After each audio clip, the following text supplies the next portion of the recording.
irmãos que estão nos acompanhando. E é um prazer, sempre que a irmã me convida, eu sinto alegria em compartilhar com os irmãos aqui a palavra do Senhor. Irmãos, eu lembro uma experiência do irmão Franchales, pastor Franchales, uma vez, ele falou assim que estava passando numa rua e estava assim, uma placa falando assim, ó, a igreja da profecia. Aí ele falou assim que achou aquele tão interessante que ele foi chamou o pastor e falou assim, pastor, eu achei o nome da sua igreja muito legal, Igreja da Profecia, eu quero saber qual que é a profecia que a sua igreja nasceu, como que ela foi fundada. Aí o pastor falou assim, não, eu achei esse nome bonito e eu coloquei esse nome porque eu achei um nome muito bonito, por isso que eu coloquei aqui na placa da minha igreja. Então, irmãos, nunca se professou religião, tanto como hoje em dia. Hoje em dia é bonito você falar que você é crente, que você é cristão. E catalogado, nós temos mais de 30 mil igrejas. Então, 30 mil igrejas estão catalogadas, fora as que não estão registradas. E hoje é mais fácil você abrir uma igreja do que você abrir um bar. E nunca se teve tantas igrejas como hoje em dia. E por isso que nós somos imensamente gratos a Deus por a gente pertencer não somente uma igreja, mas a igreja de Deus. E eu sempre digo que Deus tem almas sinceras em todas as religiões. Deus tem alma sincera no espiritismo, no catolicismo, nas igrejas protestantes. E ele vai, na hora certa, despertar essas pessoas para se unirem ao povo de Deus. Mas Deus sempre teve uma igreja, ele sempre teve um povo, desde quando esse mundo existe.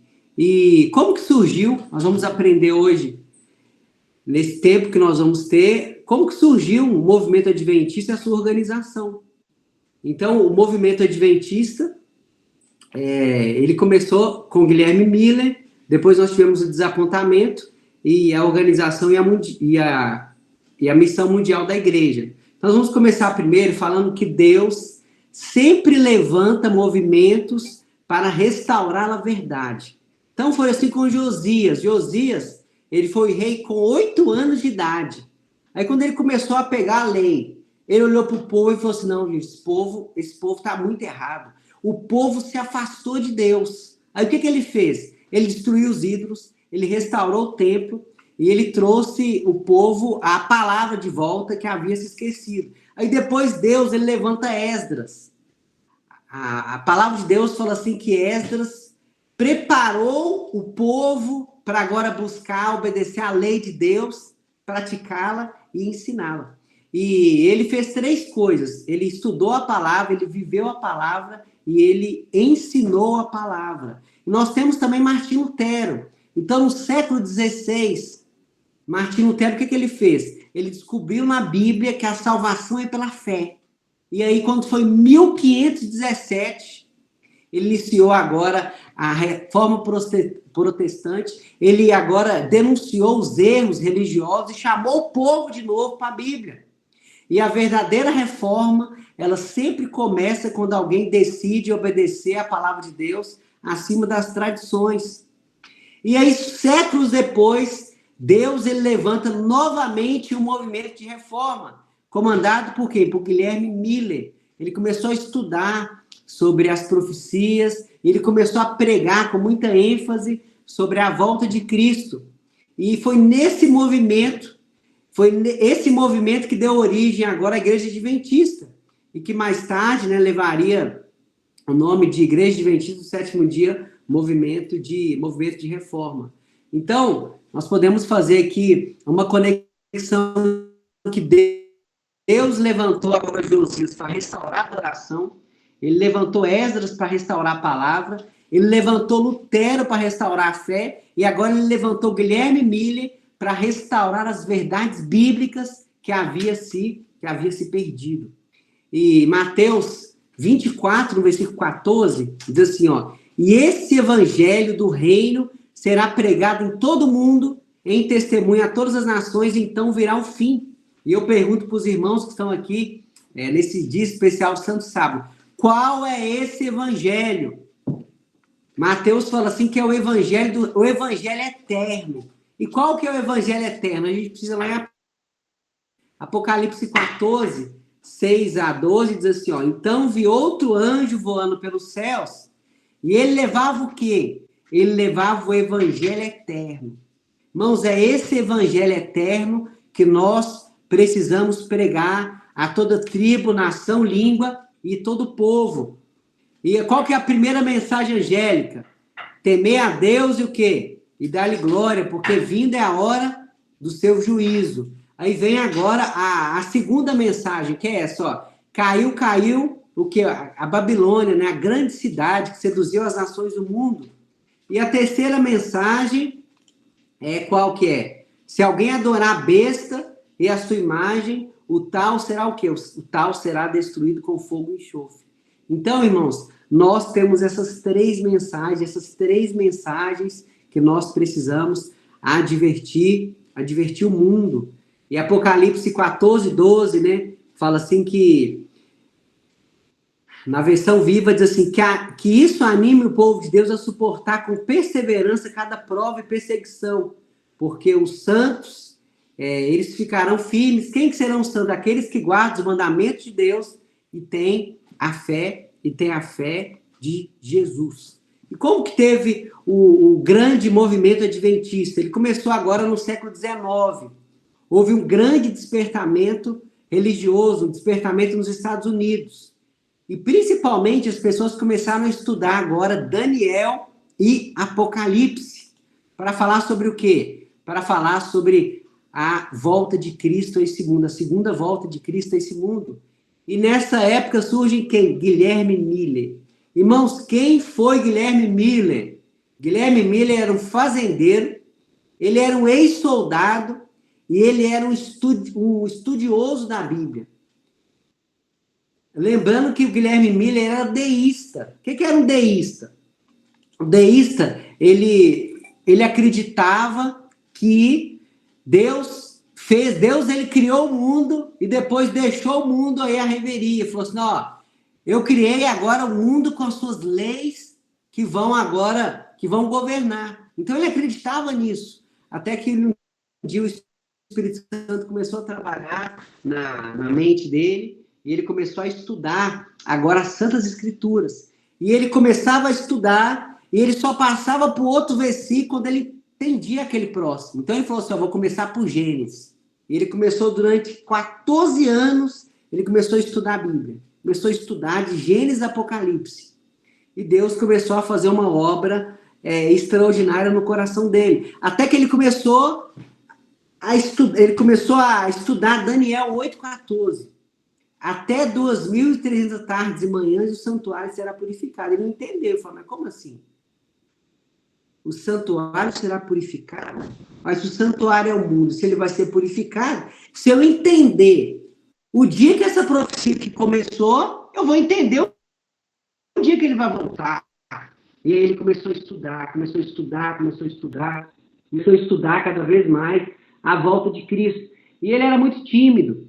E ele ia numa igreja, e ele era batista, e as pessoas começavam agora, o pregador, quando o pastor faltava, as pessoas começavam a ler a Bíblia.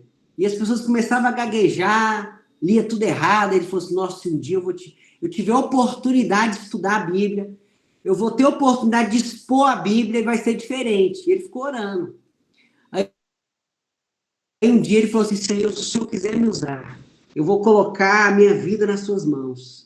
E se o Senhor quiser me usar, vai vir alguém aqui e vai me convidar.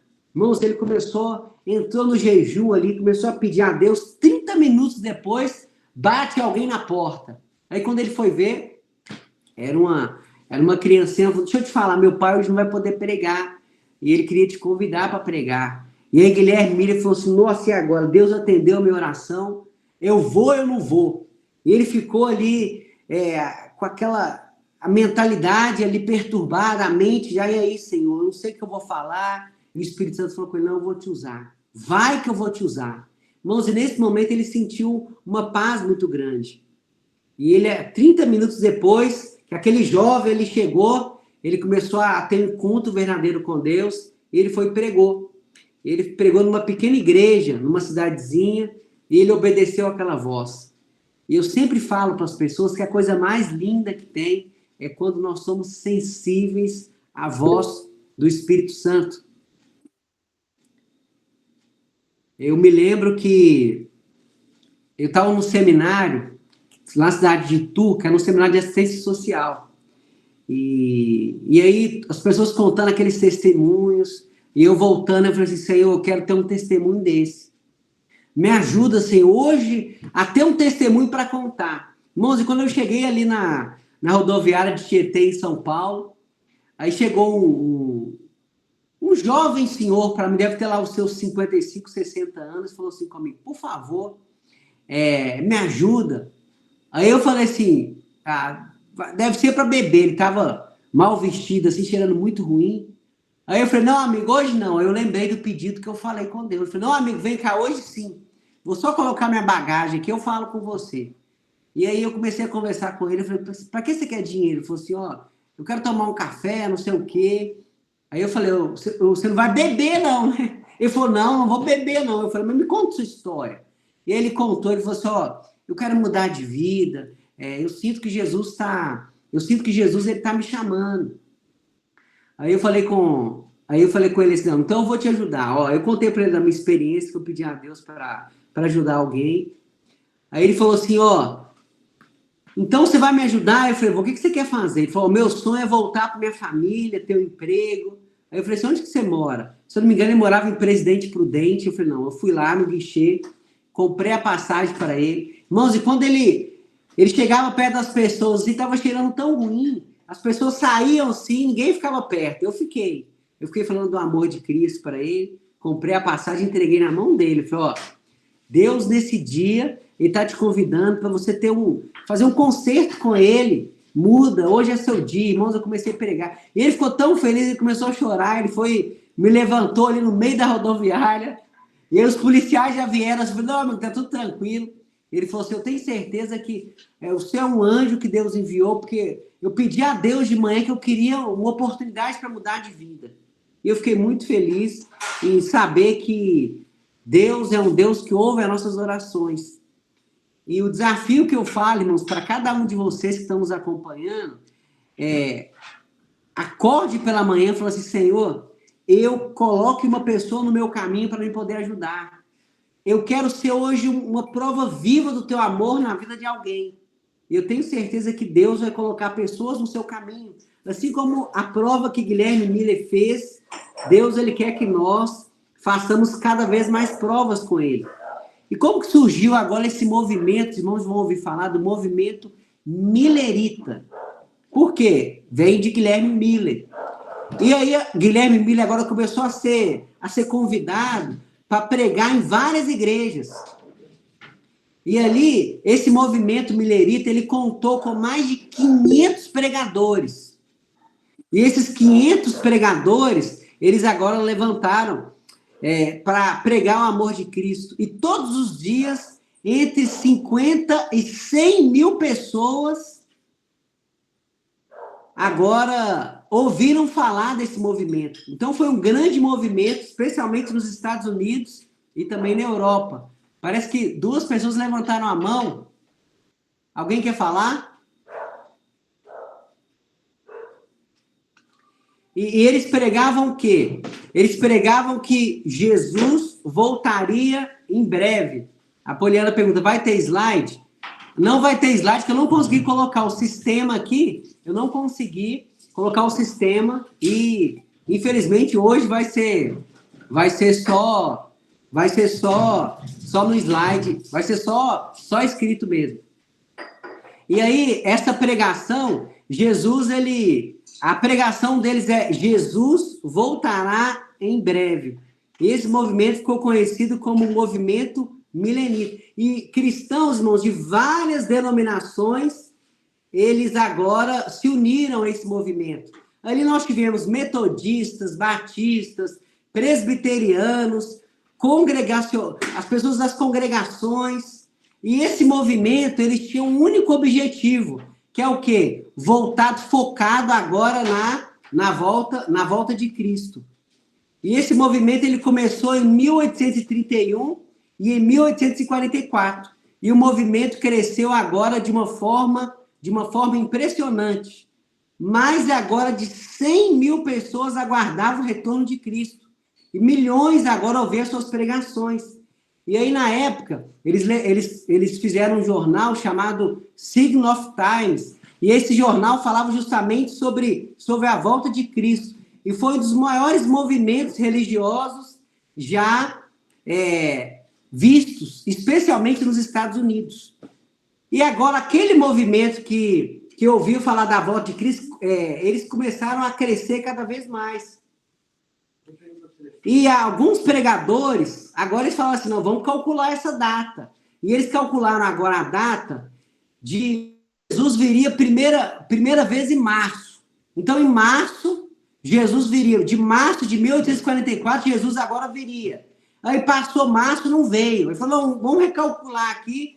E não, ele vai vir em outubro de 1844. E aí, 22 de outubro de 1844 foi a data. E aí as pessoas agora começaram a vender suas propriedades. As pessoas agora começaram a sair dos seus empregos.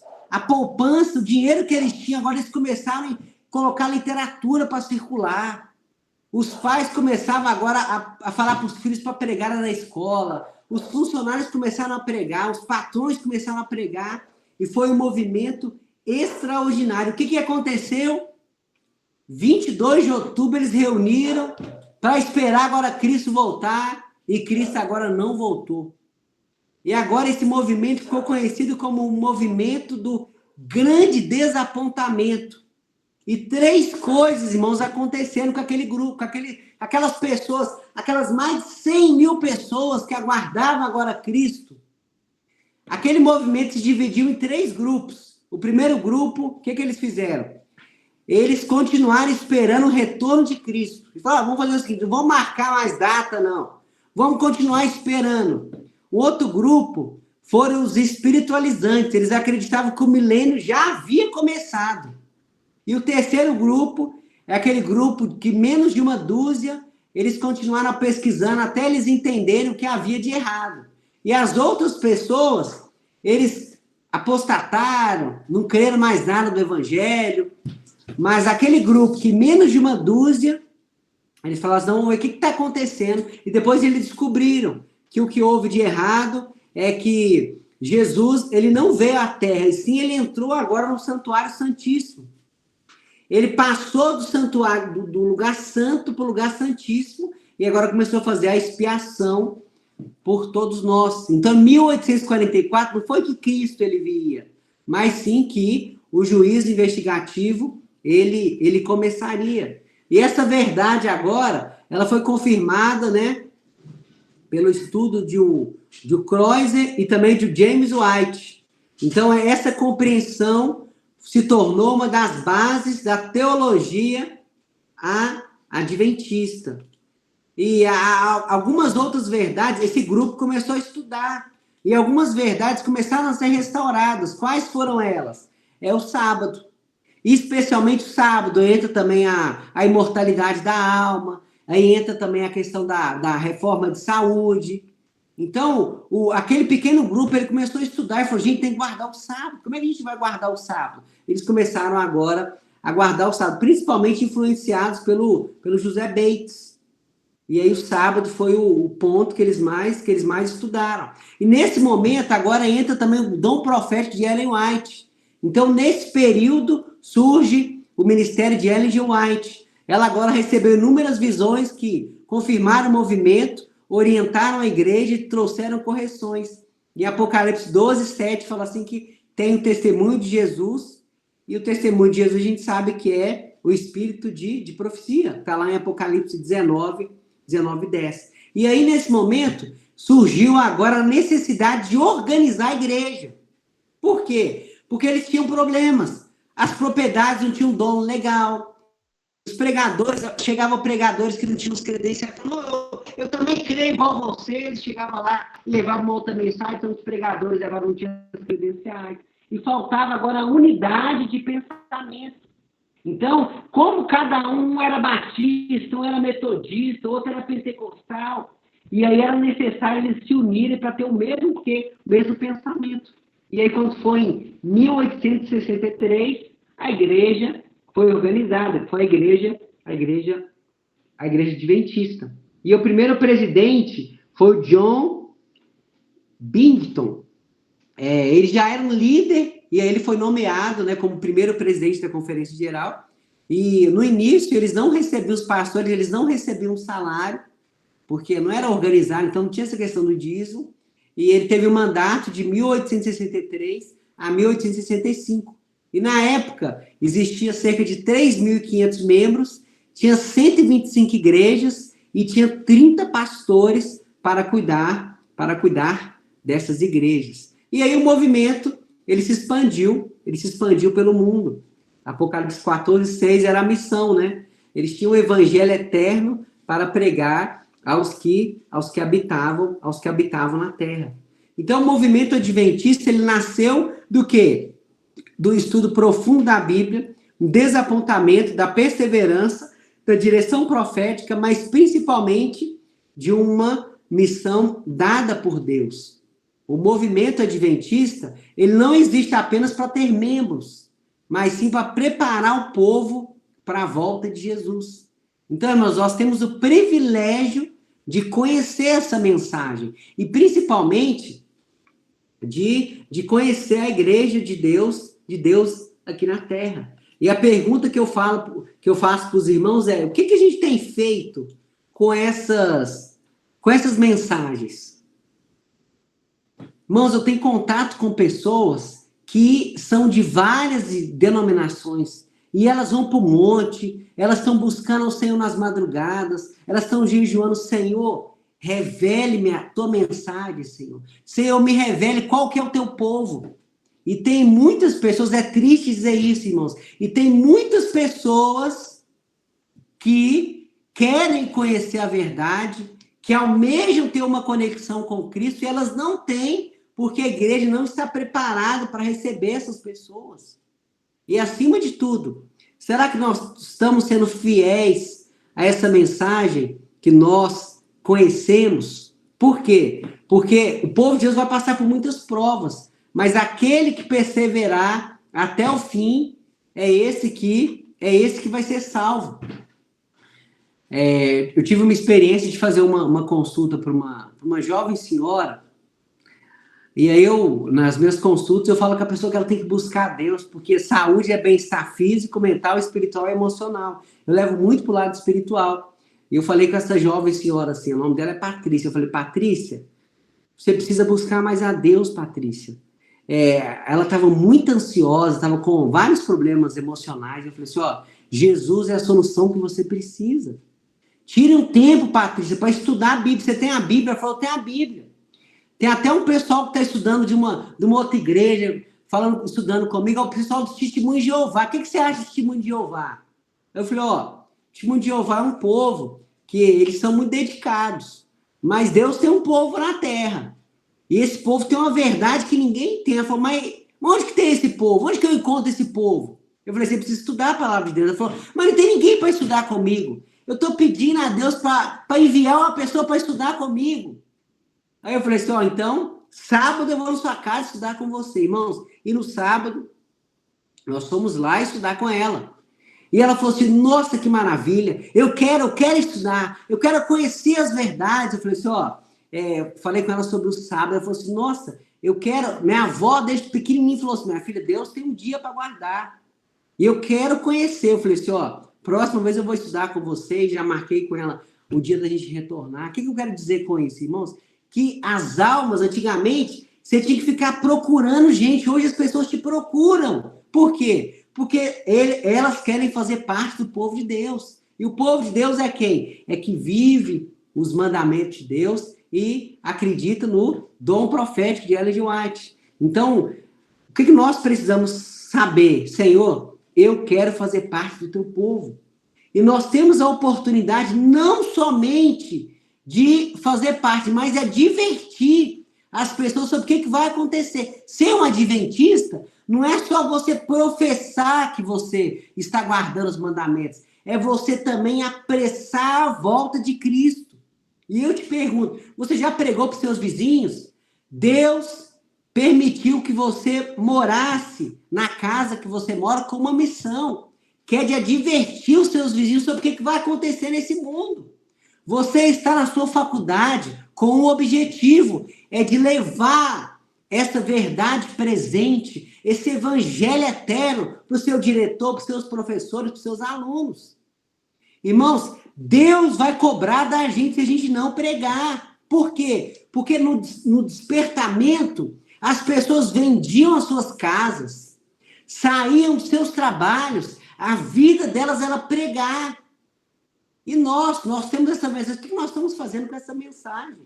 Então, Deus, Ele te convida hoje, nessa noite, para levar essa mensagem e advertir as pessoas sobre o que vai acontecer nesse mundo. É o tempo de você advertir seus vizinhos, seus familiares, de você orar para o seu pai, para sua mãe que ainda não converteu, dos seus filhos. Eu sei que a irmã Alexandra faz um trabalho maravilhoso com os pais, com as mães. Não desista, irmão, dos seus filhos. Vamos sempre aproveitar cada oportunidade para pregar para os parentes, para os tios, para os primos, para os irmãos, porque eu tenho certeza que Deus, Ele vai nos atender. E eu queria compartilhar dois textos do Espírito de Profecia com os irmãos, falam no Caminho a Cristo, na página 125, fala assim, ó, a alegria do céu será a recompensa daqueles que forem fiéis no serviço de Deus. Então, quando você se alista junto ao povo de Deus, você tem agora uma missão. E a missão nossa é levar esperança e levar essa mensagem para outras pessoas. E a alegria do céu vai ser a recompensa daqueles que foram fiéis ao seu chamado. Eu te pergunto, você está sendo fiel ao seu chamado? Se hoje fosse o meu dia, meu último dia, o seu último dia, será que nós poderíamos falar como é o apóstolo Paulo, ó, combati o bom combate, acabei a carreira e guardei a fé? E o último texto que eu quero compartilhar com os irmãos, aqueles que permanecerem fiéis a Deus, receberão a coroa da vida e participarão da alegria eterna. Então seja fiel, especialmente para o pessoal ainda que não fez a decisão mais importante, que é entregar a vida nas mãos do Senhor, é selar o seu compromisso com Deus. Então, seja fiel a Deus, e Deus ele vai te honrar, ele vai abrir portas. Irmãos, Deus tem portas que a gente nem imagina, e que ele vai abrir só quando nós formos fiéis. Para ser fiel, tem que dar o primeiro passo.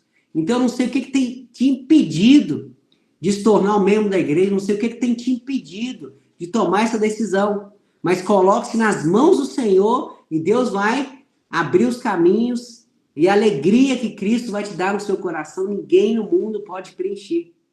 Então, aqueles que permanecerem fiéis a Deus receberão a coroa da vida e participarão da alegria eterna.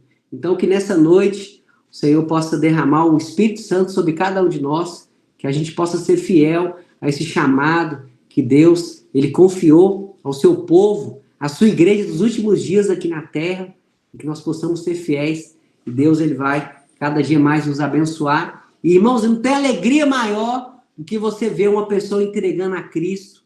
A pessoa fala assim, ó, eu tô aqui hoje por causa de você, foi aquele folheto que você me deu, foi aquele dia, aquela mensagem que você mandou para mim, foi aquele convite que você fez, eu fui à igreja. Então, que os irmãos essa noite possam experimentar e possam falar, Senhor, coloque pessoas no meu caminho para que eu possa ver essas pessoas se converterem, para que a nossa alegria de estarmos juntos com Cristo possa começar aqui e possa terminar no céu, que a gente possa receber a coroa da vida que foi preparada para cada um de nós aqui nessa noite. Amém.